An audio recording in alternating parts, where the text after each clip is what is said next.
Thank you for inviting me to speak at this exciting online conference today. My topic will be women's dress of the Kitan Liao Dynasty.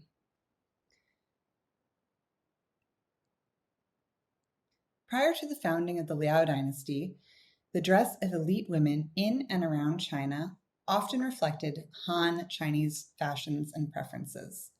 The women wear so-called Han-style clothing, for example, in funerary paintings and relief sculptures of the Sogdian and Xianbei couples from the 6th century. Even in the Tang Dynasty, when exchange with Central Asia via overland Silk Road trade impacted the styles and patternings of elite dress, and Tang Chinese men incorporated clear Central Asian attributes into their dress, elite women in the Tang sphere wore recognizably Tang fashions, albeit with patterning derived or inspired by Central Asia and cultures around the Silk Roads. Chinese-style dress in these centuries clearly conveyed cultural import and likely political power, especially after the founding of the Tang Dynasty. However, the straightforward borrowing of Tang women's dress shifted in the Kitan-ruled Liao Dynasty. The Liao, in contrast to other states that shared a border with China in previous centuries, were political equals to the Song dynasty in the south. Indeed, treaties such as that signed after the Battle of Shanyuan in 1005 favored the Liao and declared that the Song was obligated to send the Liao 200,000 bolts of silk and 100,000 taels of silver per year. The comparable status of the Liao and Song was further expressed by the Liao's continual assertion of Kitan identity through the dress of royal women. The Liao court was interested in Song customs and culture and incorporated artistic motifs and practices from the Song court. However, the Liao courtly idiom was never fully subsumed into the greater world of the Song. Rather, the Liao used facets of Song courtly culture for their own ends. A significant instance of the Liao doing this was the dual administrative system, a bureaucratic organization that, among other things, regulated and distinguished between who was permitted to wear Kitan or non-Kitan dress.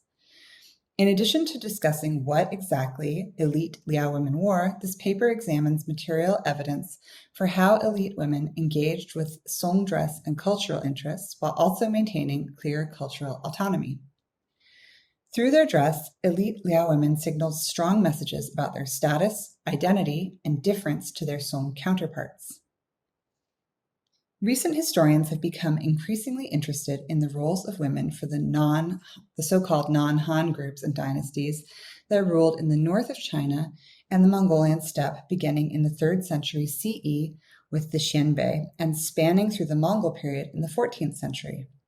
Women, and especially elite women from groups tied to steppe and Turkic cultures, enjoyed a much more active role in both household affairs and politics than those who lived to their south in China. This was certainly the case with the relatively autonomous and politically active women living in the Liao Empire and their increasingly sequestered southern neighbors living in the northern Song. Liao empresses acting in concert with their husbands as regents for their sons, or wielding power as empress dowagers after the death of their husbands, such as the famous empress dowagers Yingtian and Chengtian, not only played significant roles in Liao politics and policymaking, but also led troops in battle and negotiated major treaties. For example, the treaty after the Liao victory during the Battle of Shanyuan that I mentioned earlier was partially negotiated by Empress Dowager Chengtian. This was in stark contrast to the increasingly inward-looking role of women at all levels of society in the northern Song. Despite the fact that Liao women often played a significant role throughout the dynasty, evidence for these women in textual sources such as the Liaosha, generally written in Chinese and compiled by Confucian officials in subsequent dynasties, is much less abundant than is the case for Liao men. Although several empresses and notable consorts have biographical entries in the Liaosha, these are shorter and less detailed than the biographies of Liao emperors. Unsurprisingly, historical texts such as the Liaosha provide much less information on women's court dress than on men's court dress.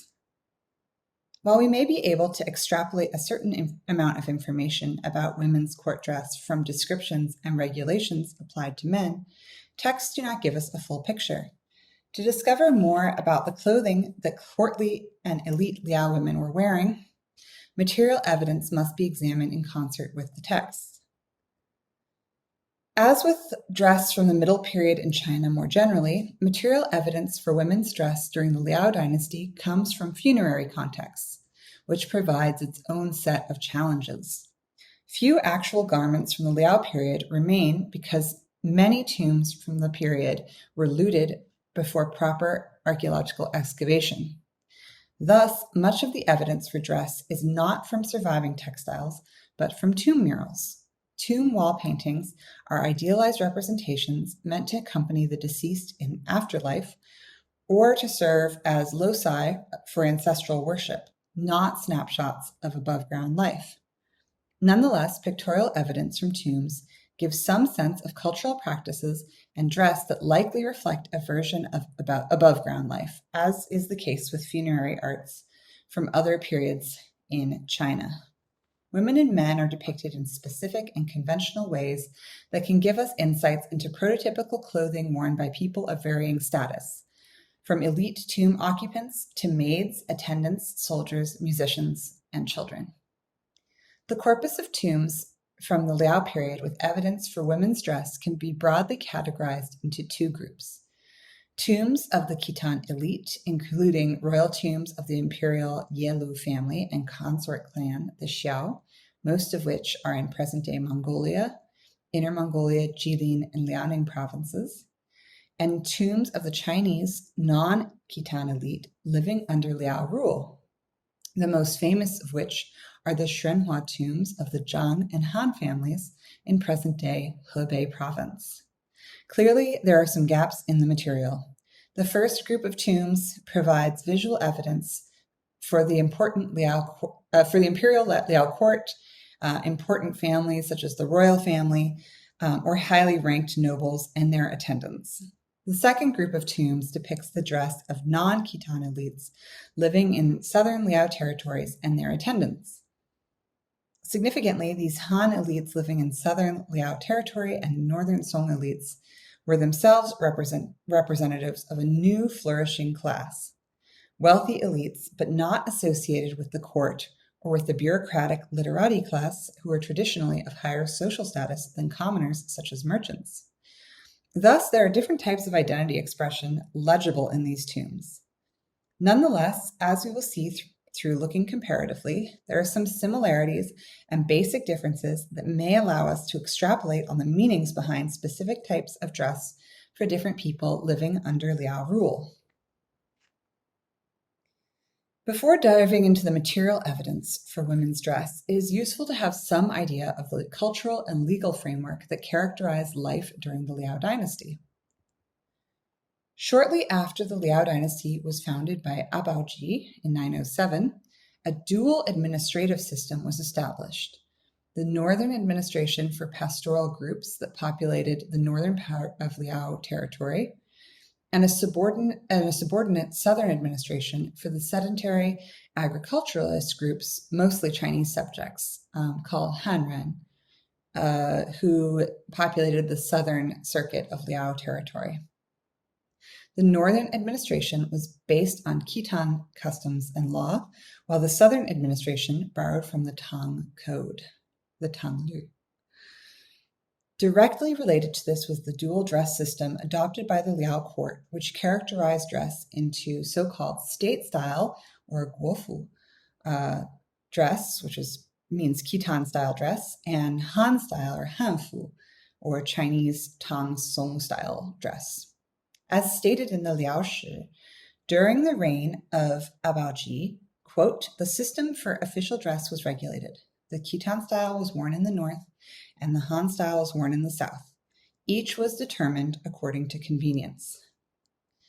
Although, as we shall see, the material evidence does correspond in general to this basic division of Kitan style dress in the north and Tang/Song style dress in the south, the division may not have been as neat as this description implies. Certainly, when it came to court dress, the Liaosha records major shifts in the type of dress worn at court and by different officials during different reign periods, and these were not always along north-south lines.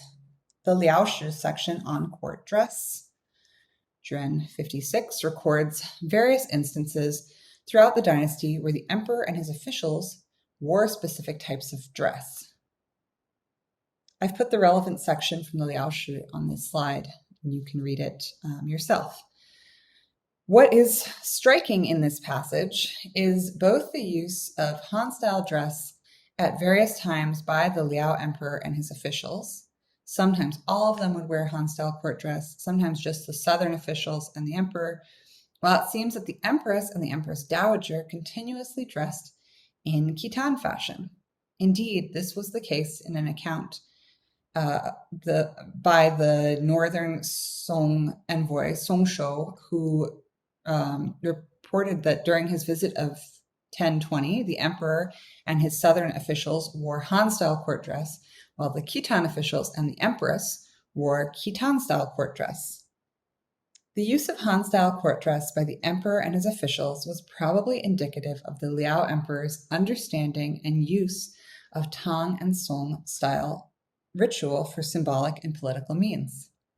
This is underscored by the fact that Liao Taizong confiscated and used Tang ritual implements for use during Liao court ceremonies.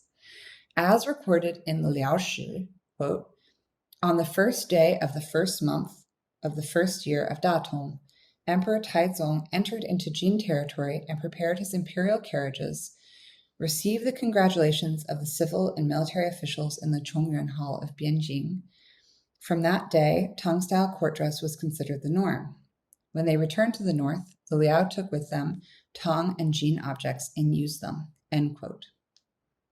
By co-opting the sartorial and ceremonial vocabulary of the Song court, the Tang and then Song court to use in the Liao court, Abaoji and his successors crafted a clear message to the Song court that the Liao was as powerful as the Song and should be approached as an equal court. The Liao court's adopting of Tang-style court dress when it suited them showed their ability to code switch between their Kitan pastoral identity and a Chinese court identity.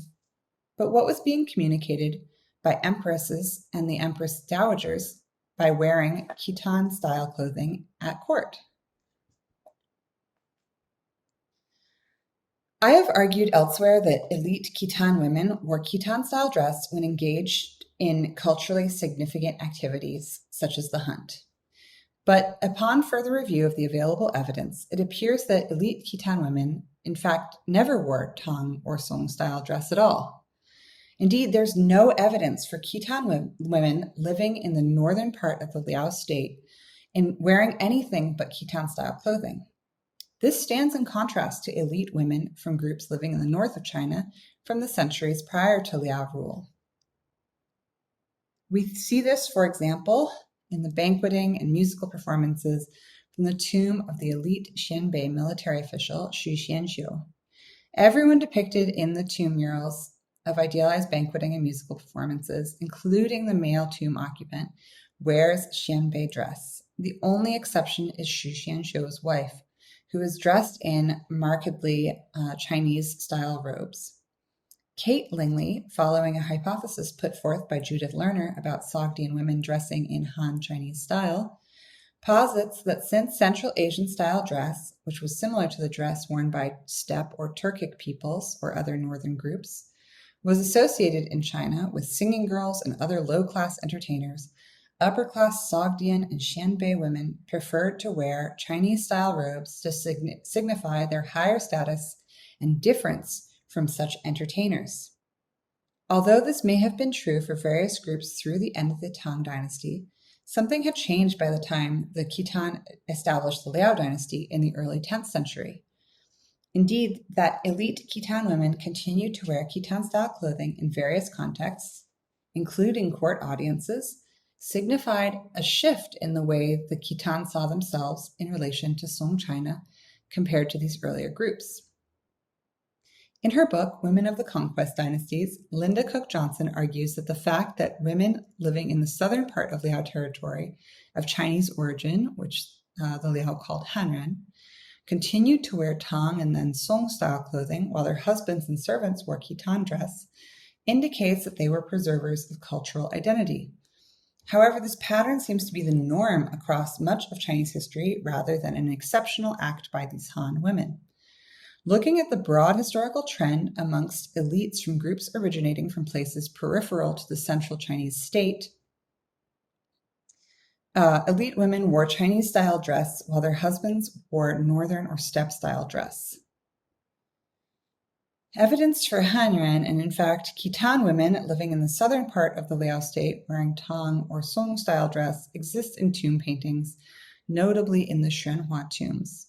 The only instances of tomb murals from the northern part of the Liao state featuring women in Tang Song dress are those that illustrate specific stories of women from the south of China, as we will see, or of musicians and servants, not images of Kitan women themselves.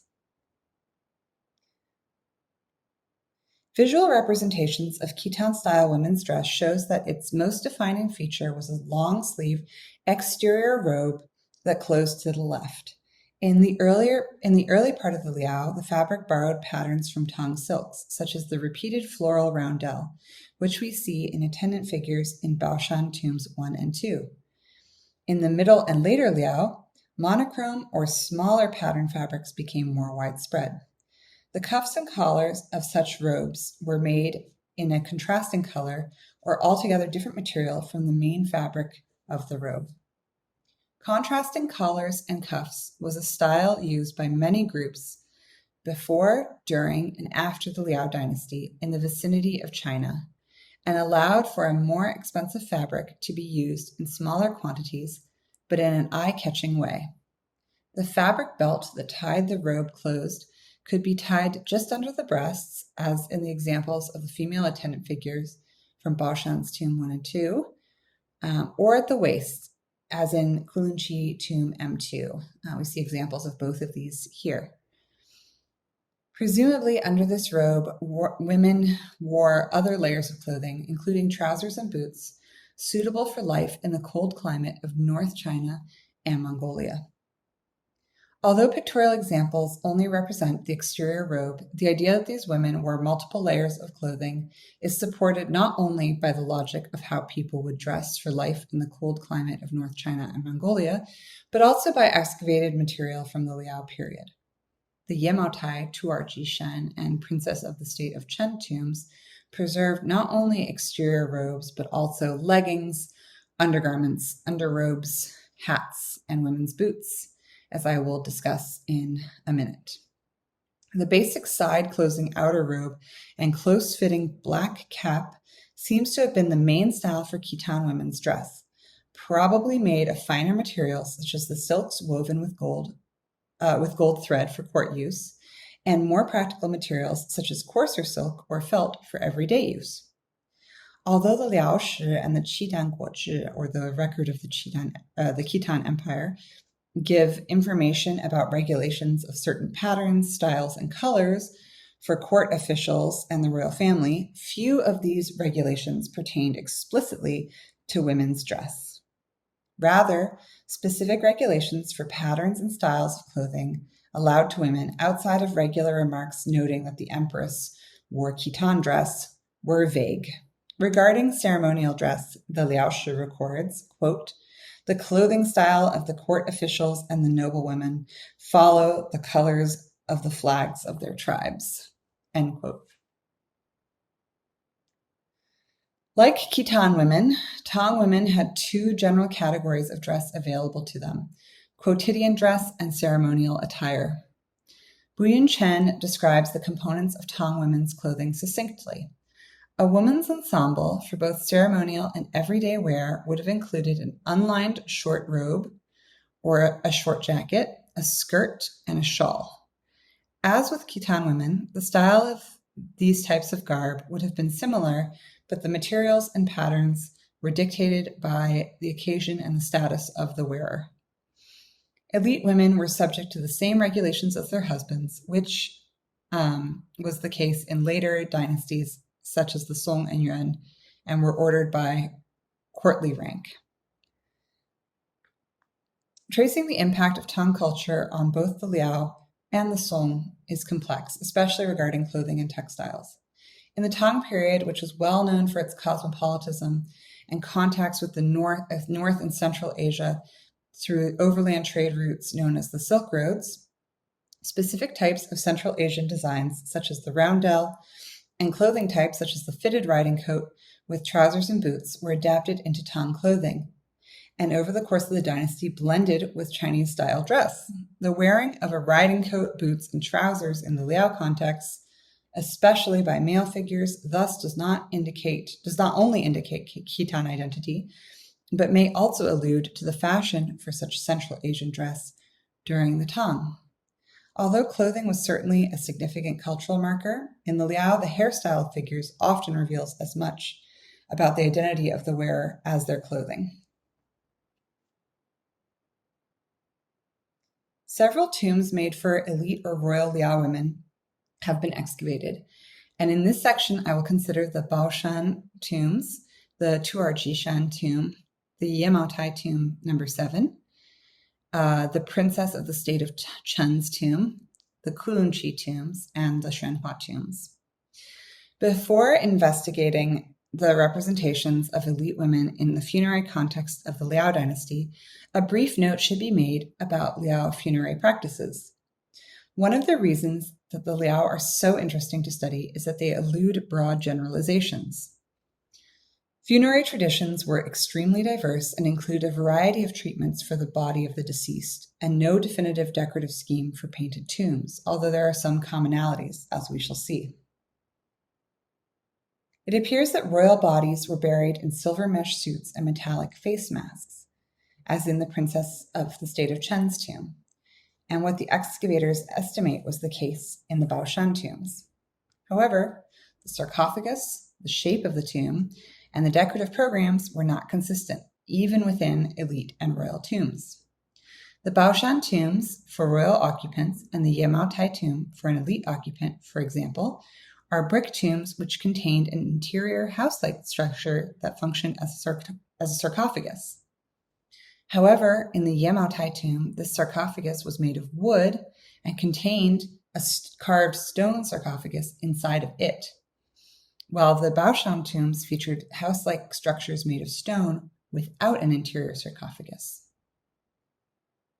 The Yemaotai tomb was a multi-chambered tomb accessed by a ramp with an entry chamber, 2 side niches or ear chambers, and a main square-shaped and domed burial chamber, similar in structure to the Princess of the State of Chen's tomb. The Kulunchi tombs and the Xuanhua tombs, too, are variations on this basic structure, although the rooms are slightly different in shape and size in each case. The Baoshan tombs, on the other hand, were single-chambered brick tombs accessed by a ramp.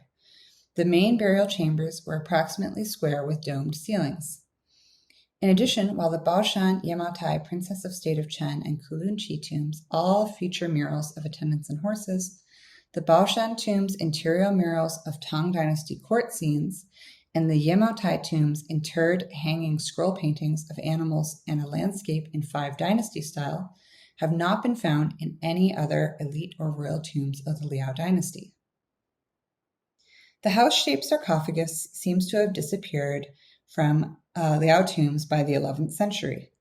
In the context of later burials of the Liao, neither the Princess of the State of Chen tomb, made for a royal woman from the Yelu clan and her husband, nor the Kulunchi tombs, which were for members of the Xiao royal consort clan, contain sarcophagi at all, Rather, the princess of the state of Chen and her husband were buried side by side on a burial couch, while remains of multiple bodies have been found in the Kulunchi tombs showing evidence of cremation.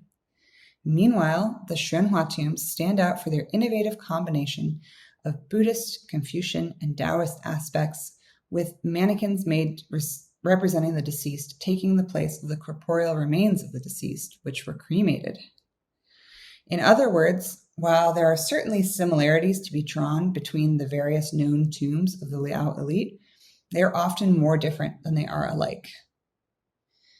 Despite the diversity of funerary practices found in the Liao context, something that is found in all of these tombs is varying degrees of cultural synthesis between Kitan and Southern Chinese, as well as between religious customs such as Buddhism, pastoral shamanism, Taoism, and Confucianism. Because this paper centers on women's dress and identity, I focus on those aspects of the tomb that address the ways in which women's identities were expressed in the funerary context and what this might tell us about female identity in the above-ground world. I hope to show that Kitan identity was something that Kitan women expressed through their clothing, while also showing appreciation and knowledge of Chinese culture. I began with an investigation of some of the earliest known Liao royal tombs, Baoshan's tombs 1 and 2, with a special focus on tomb 2 since the deceased was a woman, before expanding the discussion to incorporate evidence from other elite Liao tombs. Part of a larger Kitan royal cemetery complex, Baoshan tombs 1 and 2 may have belonged to a mother-son pair. According to an inscription from the tomb, the occupant of tomb 1 was Qinda, the second son of the great Shaojun, or Da Shaojun, a title that may refer to the third son of Abaoji, meaning that Qinda may have been Abaoji's grandson. Qinda died in 923 at the age of 14, and it is possible that tomb 2 was his mother or an older female relative. She appears to have been buried slightly later, sometime after 926. The tombs had been looted prior to excavation, but their wall paintings give a startling picture of the synthesis that characterized Kitan royal culture from the beginning of the Liao dynasty. Both tombs are single-chambered brick tombs accessed by a ramp. In the chamber of both tombs, there was a smaller stone house made of polished stone slabs that served as an exterior sarcophagus. Both interior and exterior walls of the stone house were painted, as were the walls of the brick tomb. The walls of the brick tomb feature attendant figures and horses, typical features of Chinese painted tombs from at least the Han Dynasty. The large scale of the horses and the detail accorded to the depiction of their tack may be connected to the important place of the horse within Kitan culture. The stone house sarcophagi each feature attendant figures flanking the door of the structure, a man and a woman in Baoshan Tomb 1 and 2 women in Baoshan Tomb 2, with the women all dressed in recognizably Kitan style, albeit with a nod to Tang textiles and the depiction of floral roundels on their robes. Large floral medallions, often combined with smaller quatrefoil flowers, were a popular motif during the Liao dynasty that originated at the beginning of the 8th century in Tang, China.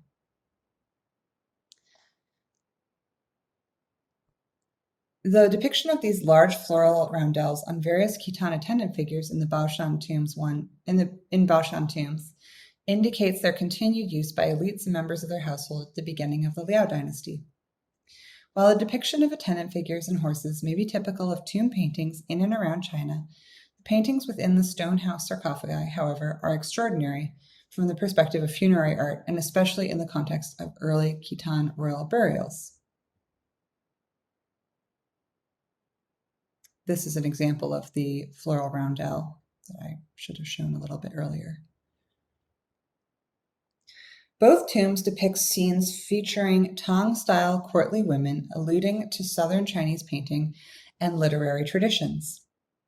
Those in Tomb 1 seem to have a religious valence, with a depiction of the Taoist Queen Mother of the West descending to a Han emperor, while those in Tomb 2 illustrate scenes from the lives of 2 famous women from Chinese history, Yang Guifei, the concubine of Emperor Tang Xuanzong, and Su Hui, or Su Rolan, the 4th century Chinese poet. The painting on the east wall of the stone house in Tomb 1 is the best preserved of the murals in this tomb and shows a series of 4 female immortals arriving from the right side of the composition and descending on a scrolling cloud towards a seated figure. The seated figure is identified as Han Wu Di, while the first of the female immortals is identified as the Queen Mother of the West.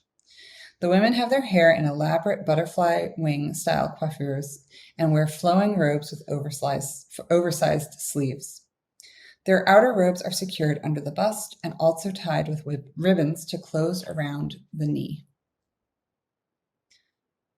The complex hairstyles and flowing layers of silken robes of varying patterns are not unlike those worn by Tang Dynasty court beauties in paintings attributed to Zhou Fang, such as court ladies with flowers in their hair, which you can see here. The murals in Tomb 2 are better preserved, with the scene featuring Yang Guifei depicted on the northern wall of the interior stone house and Su Hui on the southern wall. Each of these scenes is identified by a poetic inscription accompanying the painting. Both scenes are of well-known stories. That featuring Yang Guifei depicts her teaching the Heart Sutra to her favorite pet parrot, while Su Hui is shown sending a woven silk featuring a secret message to her husband in exile at the northern frontier. On the northern wall, Yang Guifei is depicted sitting at a red table with a scroll unrolled on it and a small white bird perched to the side. Yang Guifei sits in a high-backed chair, and her centrality is underlined by a red and yellow bordered carpet with a blue central section under the desk, chair, and her feet. She is surrounded by 4 female attendants, as well as bamboo, a bifurcated tree to the right, and another exotic tree to the left, and a lake tie-style rock in the lower left corner, identifying the scene as an outdoor one despite the carpet table and chair. As with the scene of descending immortals from Tomb 1, one of the most striking aspects of this painting, and the one opposite it on the southern wall, is the richly decorated and carefully depicted textiles and hairstyles.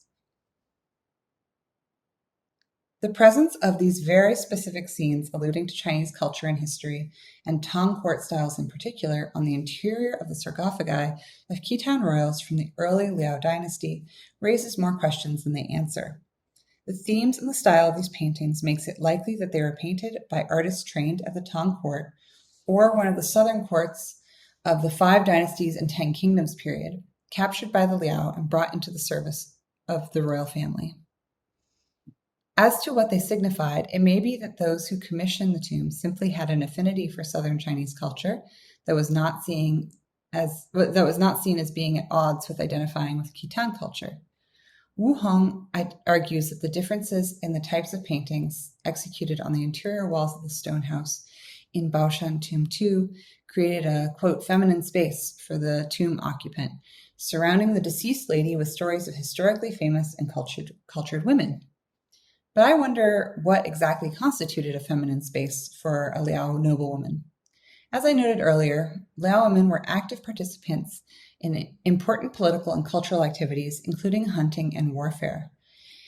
Indeed, horse culture and shooting with a bow and arrow are explicitly referred to in both paintings and funerary objects in the tombs of other elite Liao women from later periods, including the Yemao Tai tomb and the Princess of the State of Chen's tomb, which we will turn to now. Elite Liao women were educated and interested in Chinese literature, painting, and calligraphy, in addition to their well-known ability as horsewomen. And in the funerary context, if Chinese cultural elements are present, there is a balance between these and culturally pastoral attributes, as Linda Cook-Johnson has shown. Because the Baoshan tombs were robbed prior to excavation, it is impossible to know what objects may have been interred with the deceased, although there is evidence that the corpses of both bodies wore metallic mesh suits typical of Kitan royal burials during the Liao Dynasty, giving some indication that a balance of Kitan and Chinese cultures was originally present in these tombs. Dating slightly later than the Baoshan tombs, the Yemaotai tomb number 7, which was not robbed, contains both Kitan and Chinese cultural objects. The deceased was an older woman clothed in Kitan-style garb, including gold-embroidered boots with horse tack and weapons present in the tomb alongside porcelain vessels, books in Chinese, and Chinese-style hanging scroll paintings. Although the deceased lacked a mesh suit and metallic mask, the excavators nonetheless hypothesized that she was associated with the imperial family due to the fine quality of the textiles interred with the body.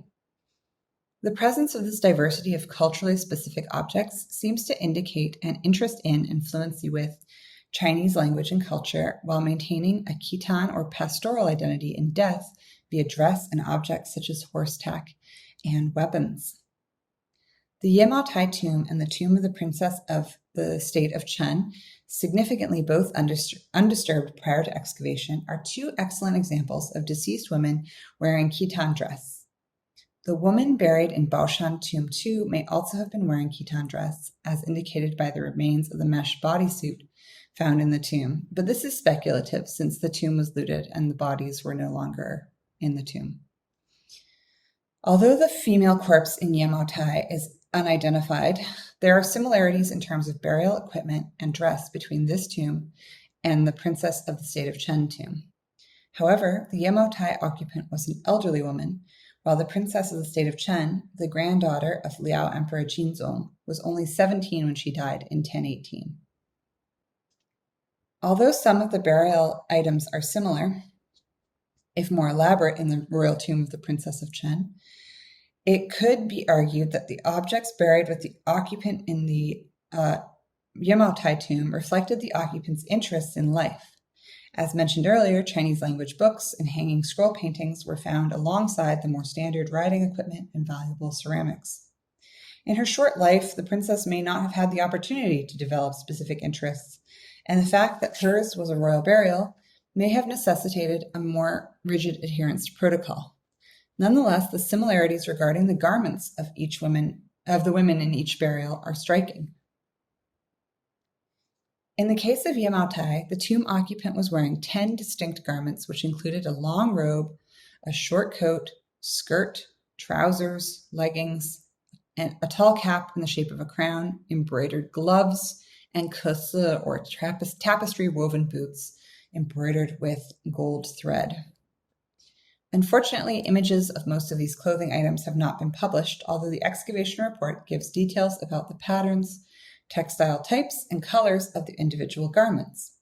The robe, for instance, closed to the left and was made of yellow-brown Luo silk gauze embroidered with patterns of dragons, phoenixes, immortals, and floral scrolls. Luo, or complex silk gauze, was used in other Liao contexts, such as the skirt of an elite woman buried in the Tuar Jishan tomb, which was embroidered with pairs of phoenixes. In addition, embroidered complex gauze, radiocarbon dated to the Liao period, has been well studied and conserved in the Abeck Stiftung. The same material appears to have been used to create a variety of garments, including robes, trousers, large decorative bows, and a tall hat. Black and white images of the tall hat in the Yemaotai excavation report show that it is similar in style to other known Liao women's hats and crowns, such as the embroidered complex gauze woman's hat in the Abeck Stiftung and the metal crown found with the corpse of the princess of the state of Chen. As we see in the fabric cap in the Abeck collection, these hats and crowns have a tall, rounded central cap with 2 flaps on each side elevating above the central section. The Yemaotai corpse also wore an amber and rock crystal necklace and had a variety of other jewelry and decorative objects made of rock crystal, agate, gold, and silk. In addition, the corpse was covered by a kese coverlet embroidered with patterns of flaming jewels, water, mountains, and dragon patterns in gold thread. As in several of the other elite tombs under consideration here, a set of horse tack was also found in one of the side rooms or niches of the tomb. Many similar items were found in the princess of the Chen state's tomb, including the aforementioned horse tack, As in Yamaotai, this was found in a side chamber, but also an amber necklace, in addition to jewelry made of gold, silver, jade, pearls, and agate, as well as similar yet more elaborate clothing items. The princess of the state of Chen's tomb was a double burial for the prince and princess. The princess died about a year after her husband, and funerary objects were thus included for both members of the royal couple. Both bodies wore clothing under silver mesh burial suits. Their faces were covered in gold burial masks. Each wore a gilded silver crown and gilded silver boots.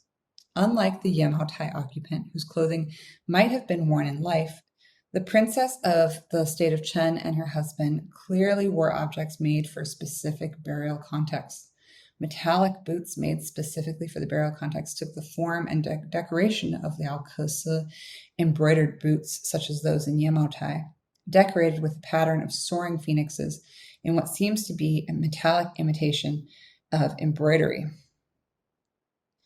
Both royal corpses also wore belts with useful articles hanging from them, a typical feature of Kitan dress, although this material evidence indicates that they were worn by women as well as men, something that's not mentioned in the texts. None of the painted representations of Kitan women in the funerary context give exact correspondences to the clothing items preserved in Yamaotai and the princess of the state of Chen's tomb. In Kulunchi tombs 1 and 2, both attendants and elite Kitan women are dressed for the outdoors with very little to distinguish their status. They wear heavy-looking monochrome robes that close to the left with a belt at the waist. Their feet are obscured beneath their robes, their hands often hidden in their sleeves, and they wear either fur caps or black rounded caps on their heads. We can only speculate on the layers of clothing under their heavy robes. The burial vestments of the occupant in Yamaotai and the Princess of Chen not only represent specific types of wear appropriate for a burial context, but if they reflect above-ground styles, they would more likely correspond to the finest clothing worn in an elite setting, rather than the travel wear depicted in the Kulunchi tombs. The Shrenhua tombs, which represent a greater diversity of textiles within the dress available to the women in the southern Liao territories, do not represent Kitan clothing. Certainly, we may argue that the Kitan women are represented in the depictions of servants if we take hairstyle to be an indicator of ethnicity, but these women are clothed in something closer to Song-style dress than Kitan clothing. For example, in a scene of tea preparation from Shrenhua Tomb M10, the female servants are depicted with a distinctive hairstyle of 3 top knots tied with bows, which seems to indicate a Kitan hairstyle, while they wear long, narrow skirts topped by jackets closing to the right, a style of dress current in Song China as indicated by depictions of women in contemporaneous tombs, such as Zhao Dawang's tomb in Baisha, Henan, from approximately the same period. The Kulunchi tomb women wear skirts that are either pleated or perhaps striped in the style of Tang Dynasty court women in the 7th century, such as those depicted in the tomb of Princess Xincheng, not a style current in the northern part of Liao territory. In Zhao Dawang's tomb, the female occupant may be wearing a skirt or apron that is striped or pleated, which we can kind of see peeking out here from under her robe. So it is possible that vertical stripes or pleats had made a comeback by the second half of the Northern Song dynasty. As with other cultural practices indicated in the Shrenhua tombs, such as the use of mannequins and cremation to mediate between Confucian, Taoist, and Buddhist funerary rituals, the wearing of striped skirts, harking back to early Tang styles, might have been something unique to the residents in the southern Liao territories. Women in the Shrenhua tombs are consistently depicted in similar types of clothing, narrow skirts with waist-length jackets that close to the right. The only indication of Kitan or Han origin is in their hairstyles, which range from the top knots of the Kitan women to something approximating a large chignon or bun, sometimes with hair ornaments, or partially covered by a head covering for the Han women, reflecting contemporaneous tastes in clothing and hair in the Song dynasty. This contrasts with the depictions of women wearing Han-style clothing in northern Kitan tombs, such as those painted in Baoshan tombs 1 and 2, who adhered to Tang Dynasty court beauty types rather than referencing styles current in the Song Dynasty. This is not only the case for depictions of historical beauties from Chinese history. In Konchi Tomb 6, for example, female musicians with Tang-style dress and hairstyles adorn the wall above the tomb's entryway. Their sleeves are overlong and flowing, and their hair is in an elaborate coiffure resembling butterfly wings, adorned with several ornaments, and are similar in style to those depicted in the Baoshan tombs. Based on the evidence available, it seems reasonable to conclude that elite Kitan women, especially those related to the royal family and living in the northern part of Liao territory, consistently wore Kitan dress, even while their husbands and the emperor may have dressed in Tang and later Song style. This stands in contrast to the dress of elite women who lived within the Chinese cultural sphere in earlier periods, who tended to adopt Chinese-style dress in certain formal contexts. In the funerary context, as well as the courtly context, elite Liao women appear to have maintained strong connections to their Kitan pastoral identity, while often showcasing their knowledge and understanding of southern Chinese culture. We know that the continued wearing of Kitan dress in the Liao court was striking to visitors and must have conveyed an important message about the maintenance of this core of Kitan identity, even when the court was otherwise engaged in Chinese-style ritual. In contrast, elite Han women living in southern Liao territory